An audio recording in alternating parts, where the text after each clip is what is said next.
여러분 주변에 정말 똑똑하고 지적인데 어딘가 모르게 다가가기 힘든, 보이지 않는 벽이 느껴지는 사람이 있나요? 그들은 차가운 것이 아니라 선택적으로 교류하고 반사회적인 것이 아니라 전략적으로 고독을 택하는 것처럼 보입니다. 때로는 멀게만 느껴지는 그들의 모습에 우리는 종종 오해를 하곤 합니다. 저 사람은 거만한 걸까? 아니면 나를 무시하는 걸까? 하지만 오늘 우리가 이야기하려는 것은 그런 단순한 오만함이나 우월감에 대한 것이 아닙니다. 그 이면에 숨겨진 훨씬 더 심오하고 정교한 심리적 기제에 관한 이야기입니다. 20세기 최고의 심리학자 중 한 명인 칼 구스타프 융은 이 현상을 누구보다 깊이 이해했습니다. 그는 높은 지능, 특히 감성 지능과 심리적 통찰력이 뛰어난 사람일수록 자연스럽게 초연함을 향해 이끌린다고 보았습니다. 여기서 말하는 초연함은 두려움이나 과거의 상처로 인한 회피가 아닙니다. 그것은 날카로운 정신의 온전함을 지키기 위한 의식적인 선택이자 스스로를 보호하는 하나의 전략입니다. 생각해 보십시오. 지적인 사람들은 대부분의 사람들과는 다른 방식으로 고독을 대합니다. 다른 이들이 고독에서 외로움을 느낄 때 그들은 오히려 내면의 명료함을 발견합니다. 다른 이들이 혼자 남겨지는 것을 두려워할 때 그들은 그 안에서 진정한 자유를 찾습니다. 이는 그들이 감정적으로 결핍되어 있기 때문이 결코 아닙니다. 오히려 그들은 대부분의 사람들이 평생 깨닫지 못하는 한 가지 진실을 배웠기 때문입니다. 바로 자신의 가장 위대한 통찰력, 가장 깊은 내면의 성장, 그리고 가장 진실된 자아는 끊임없는 관계의 소용돌이 속이 아니라 의도적으로 선택한 고요한 고독의 공간에서 비로소 모습을 드러낸다는 사실을 말입니다. 융은 이 과정을 개성화의 길이라고 불렀습니다.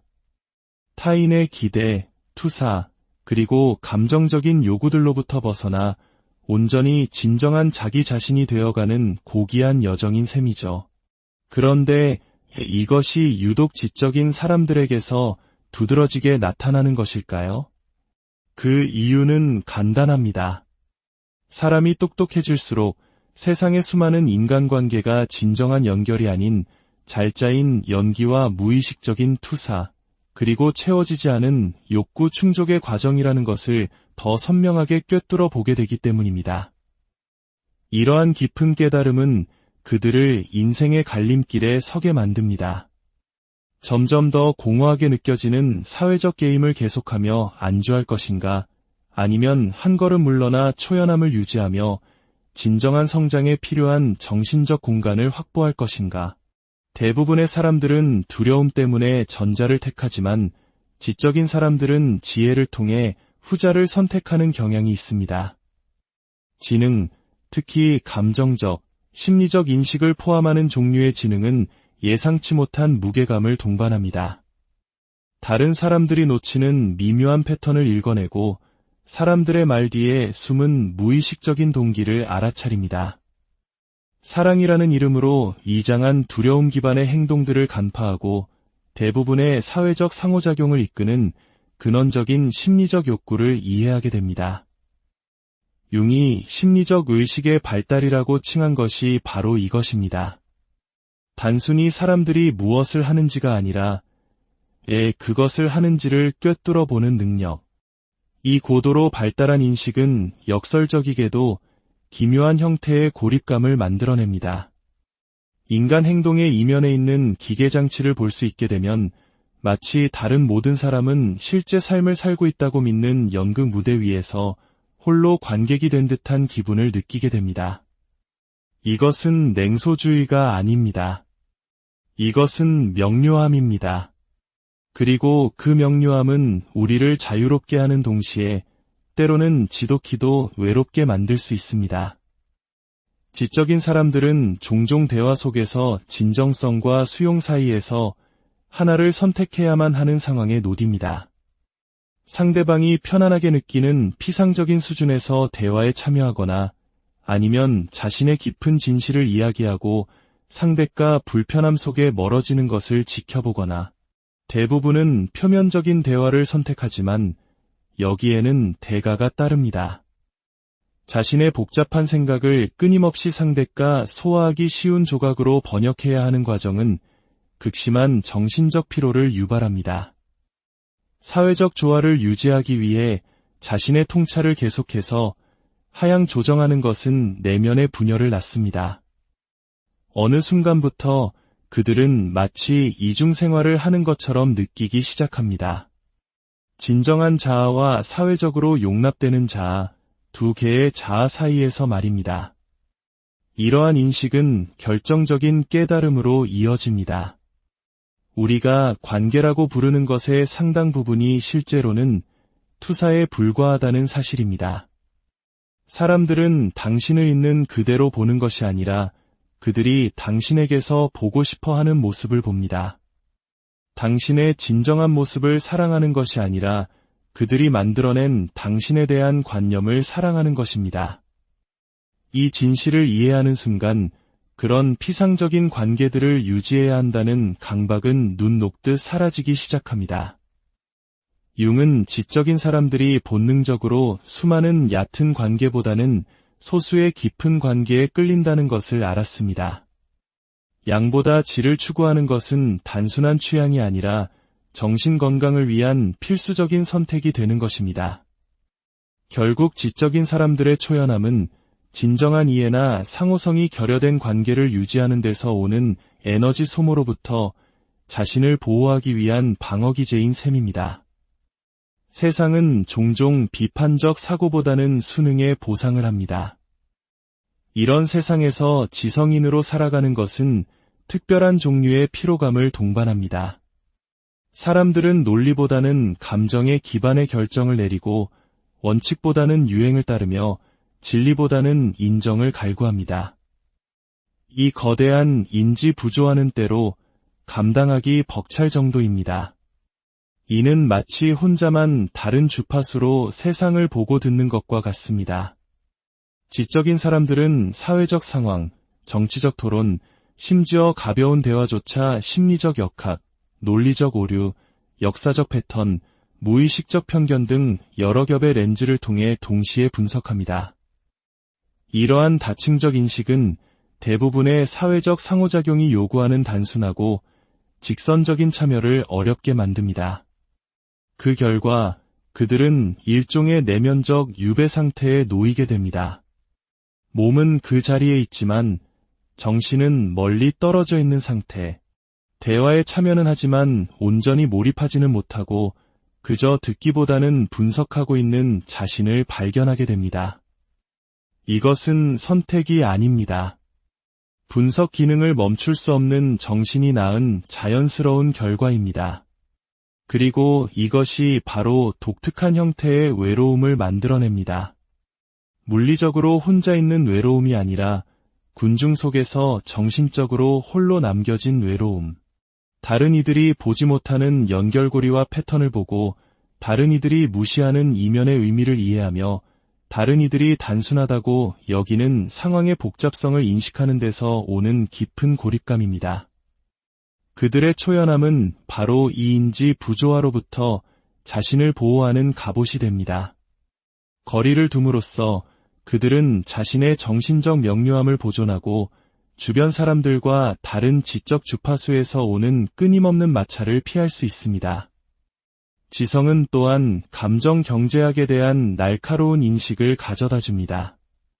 감정 에너지는 유한하며 현명하게 투자되어야 한다는 깨달음입니다. 수많은 피상적인 관계에 자신의 감정적 관심을 흩뿌리는 사람들과 달리 지적인 사람들은 자신의 심리적 자원을 어디에 어떻게 투입할지 전략적으로 결정합니다. 그들은 단 10개의 피상적인 관계보다 단 하나의 깊고 의미 있는 관계를 맺는 것을 선호합니다. 이러한 선택적 접근 방식은 다른 사람들에게 종종 초연함으로 비칩니다. 사람들은 일관된 감정적 반응과 꾸준한 사회적 참여를 기대합니다. 지적인 사람들이 이러한 기대를 충족시키지 못할 때 그들은 종종 무심하거나 거만하거나 비사교적이라는 꼬리표를 받게 됩니다. 하지만 진실은 훨씬 더 미묘합니다. 그들은 감정적 반응과 감정적 대응을 구분하는 법을 배웠습니다. 감정에 휩쓸리지 않고 그것을 관찰하며 목적이 있을 때 참여하고 그렇지 않을 때 물러서는 능력을 개발한 것입니다. 이 감정적 주권은 겉보기에는 초연함으로 나타나지만 실제로는 고도의 심리적 숙달 상태입니다. 아마도 지적인 사람들의 초연함에서 가장 오해받는 측면은 바로 고독과의 관계일 것입니다. 대부분의 사람들이 혼자 있는 것을 두려워하고 자신과 마주하는 것을 피하기 위해 끊임없이 사회적 자극을 찾는 반면 지적인 사람들은 융이 말한 깊은 곳의 보물, 즉 진정한 고독 속에서 피어나는 풍요로움을 발견했습니다. 지적인 사람에게 고독은 부재가 아니라 존재의 시간입니다. 단순히 혼자 있는 것이 아니라 끊임없이 타인과의 관계를 관리할 때는 불가능한 방식으로 온전히 자기 자신과 함께하는 시간입니다. 고독 속에서 정신은 다른 사람의 인지 스타일에 맞추거나 생각을 번역하거나 타협할 필요 없이 자신의 본래 주파수대로 자유롭게 작동합니다. 바로 이 지점에서 가장 중요한 통찰이 나오고 창의적인 해결책이 떠오르며 철학적 이해가 깊어집니다. 이 깊은 통찰이 여러분의 삶에 작은 울림을 주었다면 구독과 좋아요를 통해 이 지혜의 여정에 동참해주세요. 여러분의 관심은 더 많은 분들과 이 깨달음을 나누는 소중한 힘이 됩니다. 역설은 심오합니다. 타인으로부터 거리를 둠으로써 지적인 사람들은 오히려 자기 자신, 자신의 진정한 생각과 감정, 그리고 순수한 욕망과 가치에 더 깊이 연결됩니다.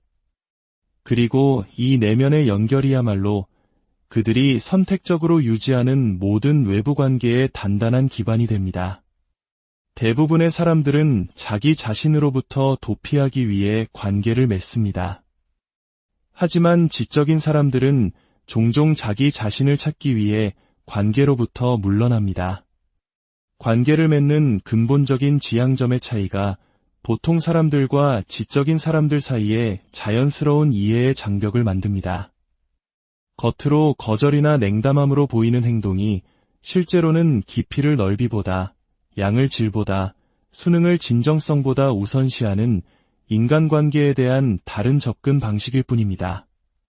이는 마치 과거 우리 선조들, 즉 선비들이 속세를 떠나 홀로 학문에 정진하며 내면의 깊이를 추구했던 모습과도 닮아 있습니다. 그들의 고독은 삶으로부터의 도피가 아니라 오히려 삶의 본질과 더 깊이 교감하는 방식이었습니다. 결론적으로 지적인 사람들의 초연함은 고쳐야 할 결점이나 부숴야 할 방어벽이 아닙니다. 그것은 원초적인 심리 수준에서 작동하는 세상 속에서 고도로 발달한 인식을 가지고 살아가는 독특한 도전에 대한 자연스러운 적응 방식입니다. 만약 당신이 이러한 유형의 사람이라면 당신에게 필요한 것은 더 사교적이 되는 법을 배우는 것이 아닙니다. 당신의 심리적 자원을 고갈시키는 관계가 아니라 진정으로 당신을 성장시키는 관계에 열려 있으면서 당신 고유의 자연스러운 리듬을 존중하는 법을 배우는 것입니다. 만약 당신이 이런 사람을 이해하고자 한다면 핵심은 그들의 초연함이 당신을 향한 개인적인 거부가 아님을 인식하는 것입니다. 그것은 그들의 정신적 안녕을 위해 필수적인 심리적 구조일 뿐입니다. 융의 통찰은 오늘날에도 여전히 깊은 울림을 줍니다. 심리적 온전함을 향한 여정인 개성화는 종종 집단적인 패턴과 기대로부터의 분리를 요구합니다. 지적인 사람에게 초연함은 고립이 아니라 바로 통합입니다. 그것은 다른 사람들과 진정으로 연결되기 전에 먼저 온전한 자기 자신이 되기 위해 필요한 신성한